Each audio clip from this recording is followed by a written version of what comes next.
A man was found dead on a beach. No name. No identity. No record he ever existed.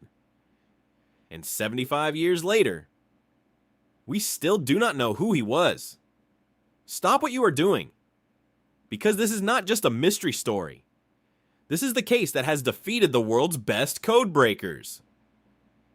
The most advanced forensic scientists, and some of the most brilliant investigative minds on Earth. For 75 years.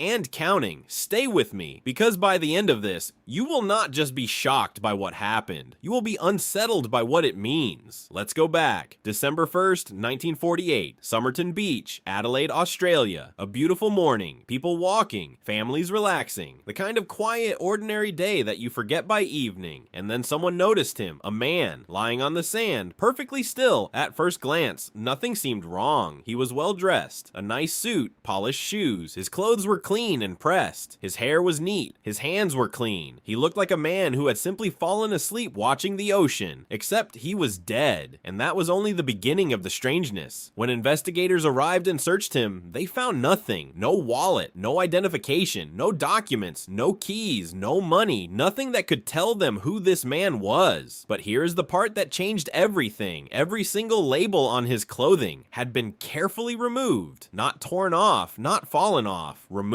deliberately, precisely, as if someone had taken the time to erase every possible trace of identity from every item he was wearing. Think about what that means. This was not an accident. This was not carelessness. Someone went through every piece of his clothing, every label, every tag, and removed them one by one. Either he did it himself or someone else did it to him, and both possibilities are equally disturbing. Now investigators are dealing with something they had never encountered before, a body with no identity, in a country with no missing persons report matching him, in a world where nobody came forward to claim him. Nobody said, "That is my husband." Nobody said, "That is my brother." Nobody said, "I know this man." He was shown in newspapers across Australia. His image was circulated. His description was broadcast, and nothing. Complete silence. As if this man had appeared on that beach from nowhere. As if he had never existed anywhere before that morning. But then, weeks after the body was found, during a second examination, a detective noticed something, a small pocket, hidden inside the waistband of his trousers, sewn in, invisible unless you knew to look. And inside that pocket, a tiny rolled piece of paper. The paper was so small it had been missed entirely in the first examination. They unrolled it carefully. Two words, printed in an old-style font, Tamam Shud, Persian, meaning finished, ended, it is over. And those two words opened a door into something nobody was prepared for. The paper was traced. It had been torn from a book, a very specific book, a rare collection of Persian poetry called the Rubaiyat of Omar Khayyam, and not just any copy, a specific edition, extremely rare, almost impossible to find in Australia at that time. Investigators searched for weeks, and then someone came forward. A man said he had found a copy of that exact book thrown into the back seat of his car, which had been parked near Somerton Beach around the time the body was discovered. Inside the back cover of that book, they found something that changed the entire investigation, a phone number, and beneath it, 5 lines of letters, arranged in a pattern, like a code. The code was handed to the greatest code breakers available at the time, military intelligence analysts, cryptographers who had worked through World War II, people who had broken some of the most complex codes ever created by human minds. They studied it for weeks, for months, and they could not crack it. The code was handed to international agencies, to universities, to private cryptographers around the world. Decade after decade, new experts, new technology, new methods, and still nothing. The code remains unbroken to this day. Think about that. In a world where we have artificial intelligence that can break encryption systems that would take a human brain millions of years to solve.